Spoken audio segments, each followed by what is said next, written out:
Greetings everybody, we are going to be watching an interesting series. We're going to be seeing NightEnD, the Protoss on the left, spawning in the red, going up against Dignitas' Naniwa, the crazy Protoss that just does not lose.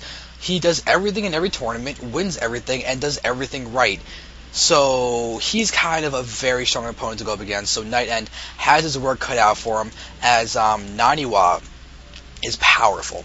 He is very powerful. You've seen him in the TSL3. You've seen him in MLG Dallas, where he went 24-2, or just some ridiculous win percentage among the top players.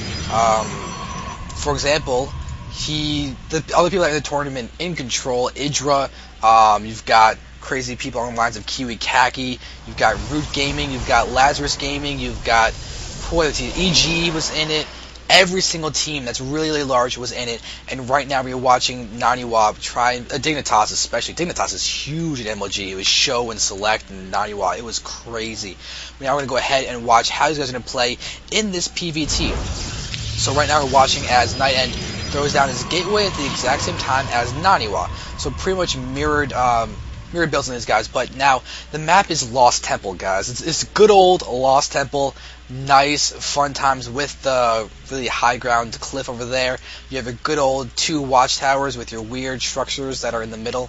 Either nice, defendable natural expansion with a tiny choke. So it's always fun to go ahead and see how this game gets played, because this map has not been used in a while. So very interesting Game 1 map that these guys will be utilizing.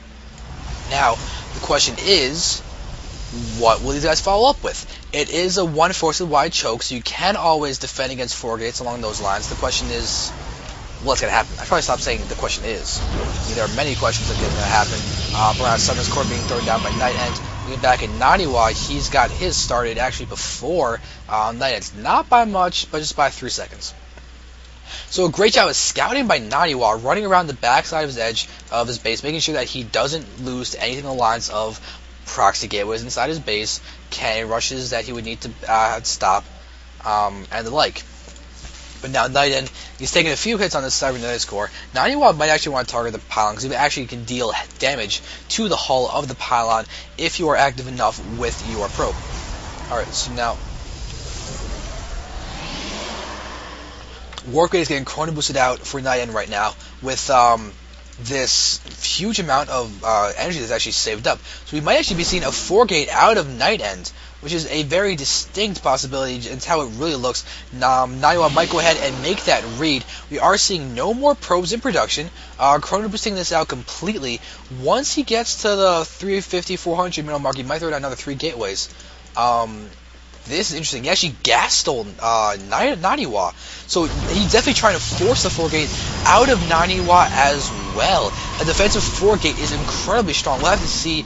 Naniwa going for the Twilight Council could easily be Blink Stalkers. Naniwa does have an affinity for Blink Stalkers, as was seen in the TSL3 final against Thorzane. Thorzane, though, is a Terran player, it's not Protoss.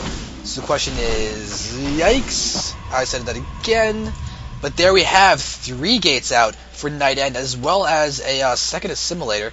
I do not believe that Naniwa is actually aware of this. We can go ahead and watch. Is that a robo? I thought it sounded like the lower half of a robo.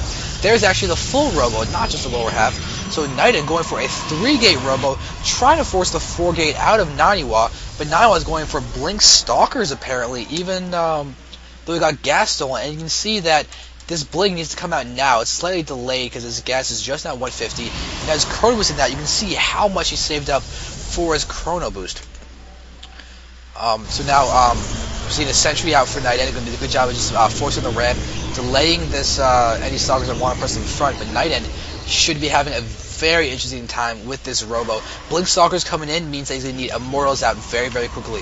Though, did he delay the Stalkers long enough that he'll actually be able to keep his, or to keep the moral count high enough to defend against? Because Naniwa, with very early Blink Stalkers, can do a ton of damage against any Protoss because of the micro capabilities that he has. the Blink Stalkers will basically not die if you remember them correctly, and you'll kill units that your opponent has. So the more you kill, the less you take in terms of damage, the better you are. So Naniwa is really going to try and use this, but it's a short window of opportunity when you go up against somebody who has a Robo out. So if that didn't go straight to Colossi, it could be a straight win for Naniwa, but if Immortals are coming out, yes, there's one Immortal that are coming out, this could be bad for these Blink Stalkers. Naniwa does have a single Zealot out to go ahead and tank some of those hits. We're going to see another Stalker. Yep, there we go. Naniwa getting, oh wow, so close to zero. His money like 0 in the third 20 gas or something. I don't know. But it's incredibly impressive. And now we're seeing that blinking up one Stalker, getting a full scout over everything. He's going to see the Robo. He knows it's 3-gate Robo running around. Looks like Probe's actually being pulled to try and damage that Stalker. But now, Immortal is out to do a ton of damage. But there aren't a ton of out for NightEnD, but he's got his Probes in here. They're doing a great job of helping NightEnD out while he gets out some more units. This Immortal is still alive, and Naniwa saves even that Stalker. Great micro from Naniwa to save all those Stalkers. You can see this lost tab. He might have lost 1 or 2 Stalkers, but not a big deal. There's been more losses taken by NightEnD that are definitely going to benefit Naniwa. You can see that looks like actually one Pro was killed in that, but maybe this, but yikes. Forced on the high ground. This actually might be a Forced in a good enough position to prevent any high ground sight. Naniwa could actually blink up, but it's a futile thing because there are all these Stalkers, those Zealots ready to tag him. So Naniwa did a great job to not blink up in that battle. Blink up a single Stalker again, trying to do as much as he can with his vision that he has. This allows him to see everything while all his Stalkers in low ground can actually attack. But Naniwa is losing Stalkers that he cannot afford to lose. Oh my god. That is crazy. Allowing himself to basically try and make sure that this Stalkers only take a single hit from the Immortals. The Immortals do an instant attack. So, if you can micro, so they only take 1 hit because they do 50 damage. There is, oh my god, both those Stalkers pulling back them both, still alive. But Naniwa, yikes, he started walking up. It's kind of a miss micro that he cannot afford to lose. He needs to keep this Immortal count down, though. NightEnD has one Immortal that has not died. And this Immortal that Naniwa tried to snipe just did not fall.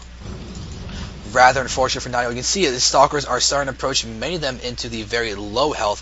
See, these guys are taking a lot of hits by the Immortals. The Immortals are so key. And once again, forcing the ramp in a great spot. That one Immortal actually gets taken out, takes out the Stalker. The Stalkers are really starting to decrease in numbers, but Naniwa is not going to do a ton of economic damage inside the mineral line. Blinking forward, you can easily escape, but this is, he's going to have to try and get over here to try and blink onto the low ground. If he wants to, the problem is taking a lot of damage. Blinking forward, he's just going to run away. The Stalker goes down. Immortals can still take hits. Oh my god, Naniwa is losing Stalkers. Continuing to lose Stalkers. Does have a fair amount of forces. Sniping off this injured Immortal, but no, there's still 2 Immortals.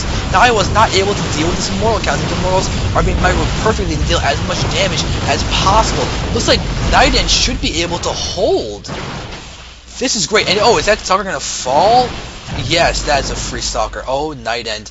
Look at the units lost tab. This should be the opposite. Naniwa wants to be the one not losing the units. He wants to be the one dealing the damage, as opposed to NightEnD, who has managed to hold so well, and it's even getting out Colossi. He's got this Robobay out. Is Naniwa actually aware of that Robobay? He actually is. He was able to see it with all those Stalkers that are running around, but no, boom, misblink from Naniwa.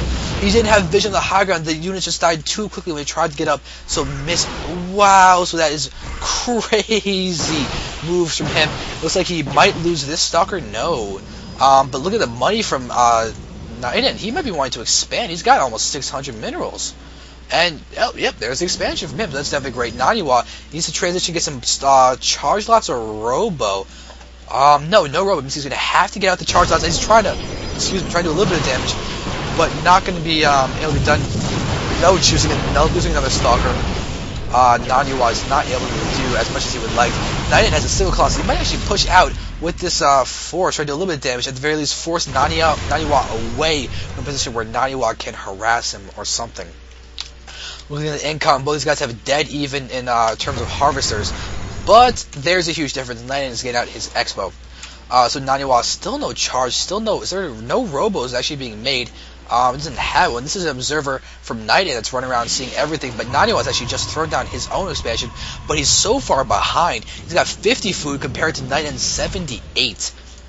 So NightEnD is in such a good advantage. He's got a tech advantage, he's got a food advantage, he has a base advantage.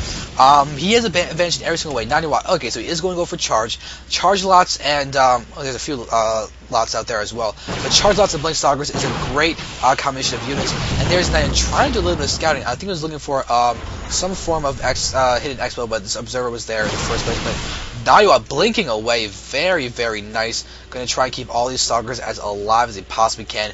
Buy time for his expo. He needs to get some kind of upgrades though. No forges are out for either player, I don't think. But now we're seeing the transfer of probes. This is going to be the beginning of, well, already is the beginning of the end for Naniwa, but still, NightEnD is able to get his expo sooner. Looks like Naniwa wants a little bit of shenanigans with these stalkers. Going to try and run out, but it's caught by that watchtower vision. Going to move in, and whoa, look at that weird lance just strikes, just going off in the distance, trying to catch up to the stalker. But does not happen. Naniwa could blink away, try to stay alive. He's taking hits on his units that he does not want to take. Where is his zealots? His zealots, look at the minimap. There we go. There are the zealots. Being caught by the observer, though. Naniwa's expo is done, but look at this. The income is just so much higher for NightEnD. He's got more workers plus the distribution between those two bases. So he is looking so crisp right now. You can see the thermal lance is getting close to them. Now I was going for Templar. There's the Templar Archives. Very interesting choice for Naniwa, but I don't think he has the time to get that up. He very well might if there's a passive NightEnD, but NightEnD proxy pylon over here looks like he's going to start trying to make his push. His extended lance is about to push, about to finish. That could be a signal to attack. Great timing for him, as he's got also a 30 food lead count. No exaggerations over there. NightEnD is in a great spot. Still 2 immortals. Now 3 colossi, extended thermal lance. This looks almost unbeatable for Naniwa. He does have an Archon out. He doesn't have time to get out Psystorm. But this Archon, I don't know how much he's going to be able to do. Archons are great in PvP, but NightEnD is not being zealous really hit, but there's charge to move in, blinking with his stalkers, trying to snipe off one of those colossi. It doesn't even get to do that. This Archon is actually doing a lot of damage, but it's getting taken out. Naniwa blinking behind, sniping off that stalker, the colossus, but he's losing stalkers, and Naniwa, GG's. So Naniwa goes down in game number 1 to NightEnD. So NightEnD playing incredibly solidly, and we're going to move on to game number 2 now.